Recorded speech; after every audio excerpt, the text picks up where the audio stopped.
Hello everyone, and welcome to this month's Heartbeat video. We are very excited to bring to you a discussion about gratitude as a resilience strategy. And to get us started, I'm going to pass it over to Maren. Thank you. So November isn't the only month where we find ourselves thinking about gratitude, but it's certainly a great time. And it's a wonderful practice to include, not just at Thanksgiving, but all year long. Because unbeknownst to most, practicing appreciation and gratitude regularly throughout the year can actually result in many benefits tied to overall health and well-being. So we have a few that you'll see listed here, but the current evidence suggests that regular expressions of gratitude can improve our happiness. They can reduce depressive symptoms, they reduce stress levels, they improve resilience, they increase self-esteem, and just so much more. And in addition, people who are grateful tend to take better care of themselves. And as a result, they tend to engage in healthy behaviors such as exercising, eating a healthy diet. They get more regular medical care. Their practice of gratitude improves their relationships with people around them as those people experience the appreciation and the love. So although more research still needs to be done in this area, it's really clear that the potential benefits of gratitude outweigh the time commitment. The Greater Good Science Center has recommended 4 practices for practicing gratitude. They're out of Berkeley. And we're going to talk about those 4 practices. They're count your blessings, mental subtraction, savor, and saying thank you. So Matea, would you start us off by talking about counting your blessings? Absolutely. I really love this one because this is something that I try to incorporate as frequently as possible in my own life. So with counting your blessings, this could look a variety of different ways. You could decide on a regular basis that you want to consider, 3 good things that are happening in your life or 3 good things that you're really grateful for. Sometimes what I like to do is when I have time by myself, I just like to list off as long of a list as I feel like I really need in that moment of the things that I'm grateful for. Sometimes those are really large things. I'm grateful for health and family and my job and other aspects that are more clear and obvious. And then sometimes it's the small things, a great cup of tea or a good conversation with a friend or something else. So taking the time to really appreciate your blessings and kind of counting your blessings can help you notice and just recognize all those great things that are already happening in your life. And it can also help you appreciate what you have instead of focusing on what you don't have. And oftentimes I feel for me personally can really result in just greater happiness and enjoyment with some of those blessings that I've noted to myself. So Gabby, what about you with mental subtraction? Thanks, Matea. Well, mental subtraction kind of goes along with that saying that you don't know what you have till it's gone.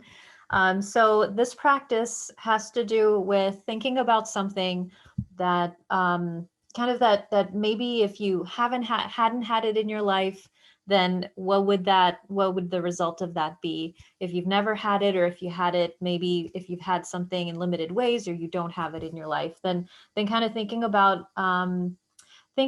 what you might be missing if you didn't have someone or something in your life. So like for example, and this is actually kind of funny because I was having breakfast with my parents this morning, and they were talking about life when they were younger, and when my brother and I were really young kids. And I realized that, like I'm grateful for these stories, and that's something that only my parents can really share with me.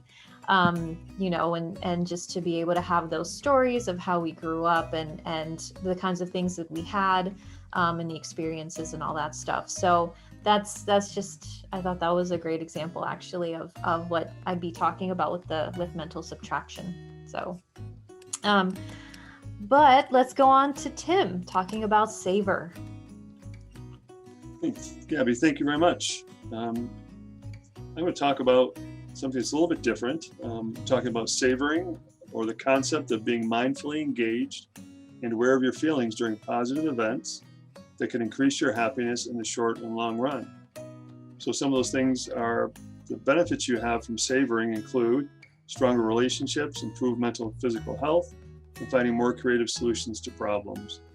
So we talk about recognizing how much pleasure you get from simple things in life. A little bit like Matea said, talking about just being thankful for having that cup of cocoa or tea, whatever it may be, and practice that savoring with a mindful attention to the pleasant experience and being in the moment.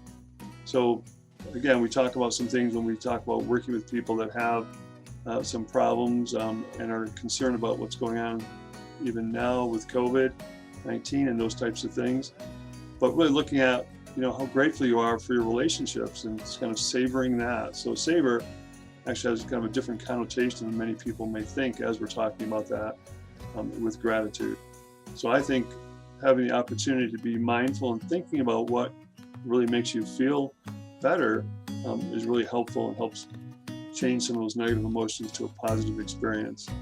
And it can be things just very simply having that cup of hot chocolate and just taking that and savoring having those marshmallows and relating that to how you do things with your relationships. Savoring the time you have with your family, with your children, especially in this season, being aware of that and your friends and the people that you want to be around, and just savoring those experiences. So we talked a little bit about savor with gratitude. So I appreciate that opportunity. Now we're going to have Ashley finish us up. Thanks, Tim. I'm going to talk about just saying thank you and expressing your own gratitude. And it's a really great time of year to express gratitude, but also this year's a little bit different, where expressing gratitude for other people can really help yourself and them. And that's true anytime, but especially this year where we might not be in the same place where we usually are for the holidays or doing our same holiday traditions. So it's really important this year, more than ever, to send a text, say thank you for something that someone has done, or an email at work. Sending a letter, right? Old-fashioned snail mail. It feels really good to get a letter in the mail, and it actually has a lot longer lasting effects than just talking to someone and expressing your gratitude. But that's a great way to do it too, right? Is calling somebody you haven't talked to for a while and saying, hey, I want to let you know that I'm really thankful for you and grateful for our time and getting to talk every weekend, right? So something that I did this year that was unique with my other two sisters, we set up a book club, and it's been a really great experience to talk every weekend about a different book and just expressing that gratitude to them for thank you for that really great book, or thank you for this excellent conversation. So it can be something small or it can be something really big, right? Maybe somebody made a huge impact on your life, and just expressing that thankfulness can build kindness, and it's sort of that pay it forward, pass it on, and it can really have a big impact on everyone. So I think that's a really great one to end with, and want to just say thank you to everybody for attending our Heart Bunch video today. If you'd like to keep in touch, please visit us at extension.usu.edu/heart, and you can check us out on Twitter, Instagram, and Facebook if you would like. Thanks so much, everybody. Happy holidays.